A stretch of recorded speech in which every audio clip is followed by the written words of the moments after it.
the intention, and it's definitely, I think it's a very different way of looking at it as well, which is really beautiful. It's quite unique.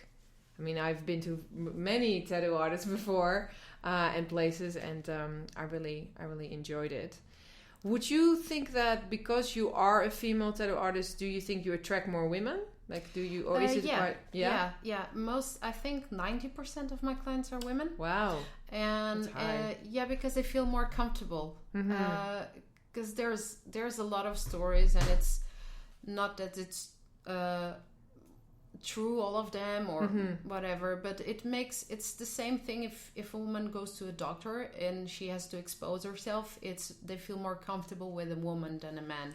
And then it's natural that I get more female clients. Because I think that is quite it's quite a high percentage of really, really high.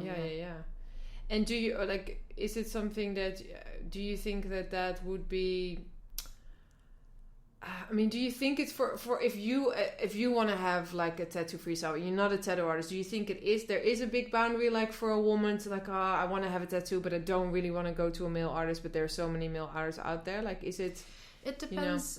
If for me it's hard to explain that, because also I have the creative and artistic way of looking at tattoos. So for example, I would choose a tattoo artist by their work. And then I wouldn't mind that much if it would be a man or a woman. But of course, if I would tattoo something on my thigh or like near my breast or something like that, then of course I would feel more comfortable with a woman. That's the difference. So. And so when did you actually start your own business? Like, cause what you're doing now? Like, how long have you been going by yourself now? It was February. It's going to make this next February 2 years. 2 years? Yes. Woo-hoo-hoo. Celebration time. Celebration time. I was going to make I don't know the name in English, to just open the shop. But I didn't have almost anything in the shop, so I never did it. We're thinking on actually doing it now for the 2 years in February. Super cool. Like an open house or something, like people. For letting having vegan food around. Super cool. Cool. And to get to know the shop and see a little bit more and get more comfortable. I don't know. Mostly more friends or clients. I have really, really good clients, so invite all of them. That'd be super nice.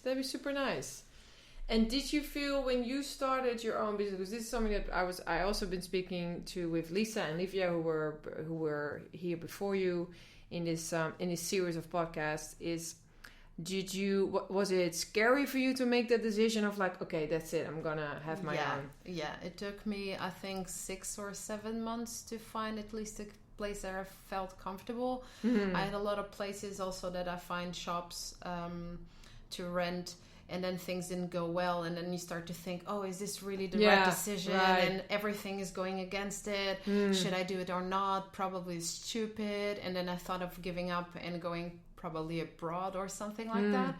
But it's, of course, it's scary. It's a new thing. It's just being on your own, but that's what it makes it great anyways. So it's pretty hard. You have to be really focused on what you want to be able to go forward, and it's not easy. A lot of times you feel like you want to give up, or is this a good idea, or probably I should go to another shop and quit this, but I'm still going. And what happens to you when you have those moments of nearly wanting to give up? Like what happens to you that you don't give up? Like what? Thinking how it would be if I would choose the other way, because it's sometimes, at least for me, it's like that. When you doubt something that you're doing, you have to balance, if I wouldn't do this, how would I do it? And then balance the pros and the cons to see if it actually was better or not. So in one way, even if it's hard, everything has its downsides, of course. But even if it's hard, it has more pros than if I would have another option. And that's what keeps me going. Of course, there's a downside, but everything has ups and downs. So we just have to keep going. Because at the end of the day, you are now where you want to be, right? You're happy. I have the life I want to have. So that's perfect. And do you sometimes go back in time and go, oh wow, you know, like where you were 4 or 5 years ago and how different? So many times, yeah. But I also have a bad thing because I always ask much more from myself than I actually can. So of course I always look back and feel better, but I always feel that I'm not good enough to what I'm going to come. Oh wow. Yeah, but I think that's an artist thing. Okay. It's always, you never feel that you're good enough, but you always see that you're better than before. So that's why it's good also to look a little bit backwards. Yeah. And it's especially also to look back at your work, right? Like to look at your own artwork and see... And see the evolution, yes. Yeah, and see the evolution over time of your own work. I think that's really important, because if you see to a point that you stagnate, then something is wrong. But of course, there's a lot of stuff that can happen in your life, like personal things that can damage a little bit the evolution. But if you see that you're better than yesterday, you're going to be better tomorrow, and that's what you need to focus on. That's a really, I think that's a really good point to say as well. And because if someone would come up to me like, mate, I'm a tattoo artist, and I come up to you and I say, oh, you know, like, what should I do? Should I start my own shop, or should I work for someone else? Or, you know, like, what would you advise that person? Actually, it has to do what the person actually wants for their life. Because, for example, if you like being around other people, being playful, and also, of course, if you work for a shop, you don't have that kind of stuff to get inspection certifications and all the stuff that you have to have in a shop. And there's a lot of time. Sometimes I spend almost one entire day in the week taking care of that stuff and emails and stuff like that, and answering phone. And if you work for the shop, there's a front desk that takes care of that. They book everything for you, so you normally have work. You don't have to deal with publicity or something like that, or all bills or so. If you don't want to deal with that, then if you work for a shop, because then you just need to concentrate on tattooing, which is really good. And of course, if you open your own shop, then you have to deal with all the other stuff. Yeah. And would you say that do you feel empowered? You know, when we talk about like empowering women, you know, do you feel like you are I think you are, but do you feel like one of those of empowered beings? I think I would say empower in a way that I follow my dreams, and there's nothing or no one that will stop that or that will make that not happening. So in that way, yes. Because sometimes the empowerment is not like being like the kind of bossy or something like that. It's follow your dreams and don't let anyone just put you down. And I think that's the most important thing. Do you see that in your life, or have you seen it around you with other, mainly women, but could of course also be with men, that people do they let people get to them too much and then they don't follow their dreams? Or like I had that a time before as well. In a previous relationship that I had, I was like constantly put down, and then it gets to a point that you start to believe in it. Yeah, right. And that's actually not good. And it sticks with you for a long time, and then I still have a little bit doubt. So, for example, I always say that if 10 people say that drawing is good and one says it's bad, I will always listen to the bad one. Exactly. And the other 9 people you didn't hear. No. And so it's it happens, but it's on those times that you need to meditate, focus mostly on your objective. So it's this way that I want to go, and it's this way I'm going to stick with it. Of course, it's good to listen to other people and listen to their opinions, because they sometimes can be wise to listen to them, and they can help you on your path. But then you have to filter what's important or what it's not, and that's not an easy job, but it's good to just stop a little bit and then figure out everything, and then see if that's the way to keep going. And you're just mentioning meditate. Like, do you actually meditate? Yeah, I don't do it that often now, mostly because of time. Yes, and being a crazy busy lady. Yeah, a bit too much busy.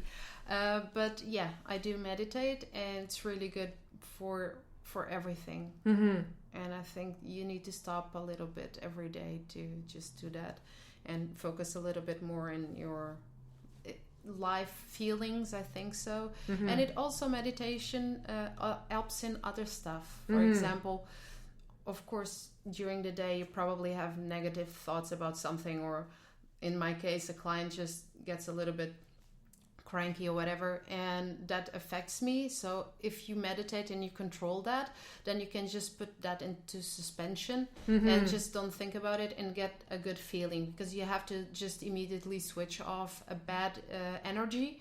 And meditating helps you with that. And that's why I think it's really, really good to do that. And do you do it do you feel different when you do have it in your life, or when you don't have time for it? Like, do you feel like you are...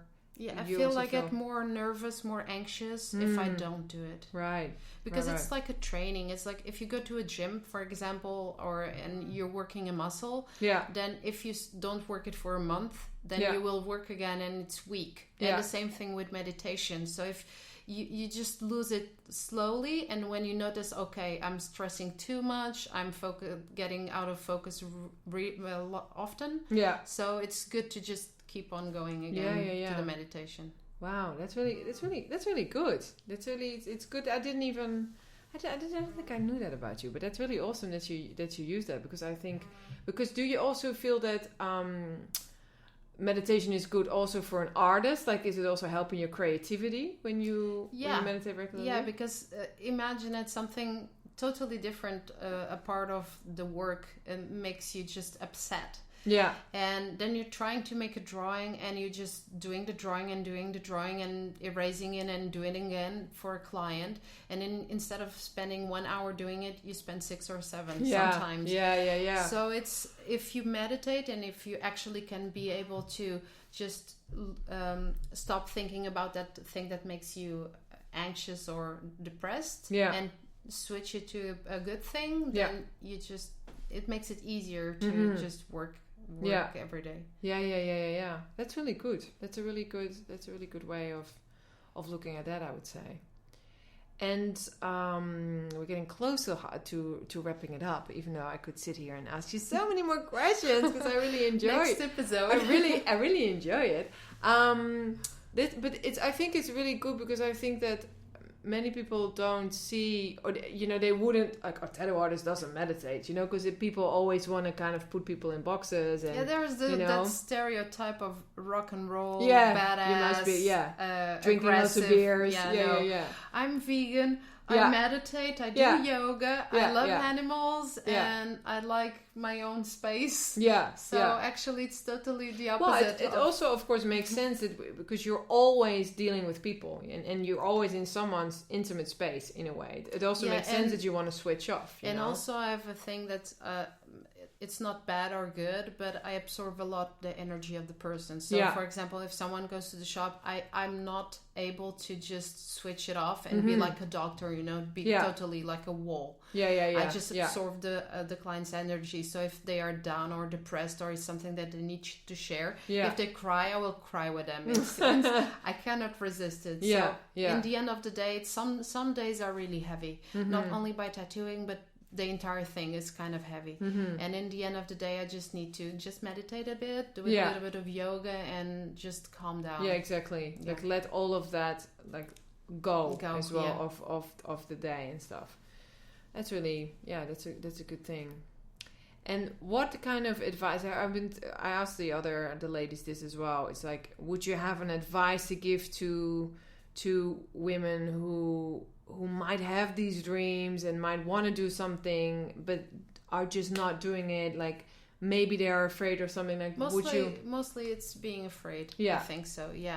And it's afraid not of doing, but of failing on doing it. Right. And to the point that if you're going to fail it if you don't do it, and you probably will fail if you do it. So you might as well do it and try it. And if you just fall, just get up and try it again, or try it in a different way. I'm constantly changing my schedule to try to see if there's another way of that I can do things in a better way. Yeah. And I'm always falling down, going against the wall, and then and getting back up again. Yeah. And what did I do wrong? How can I make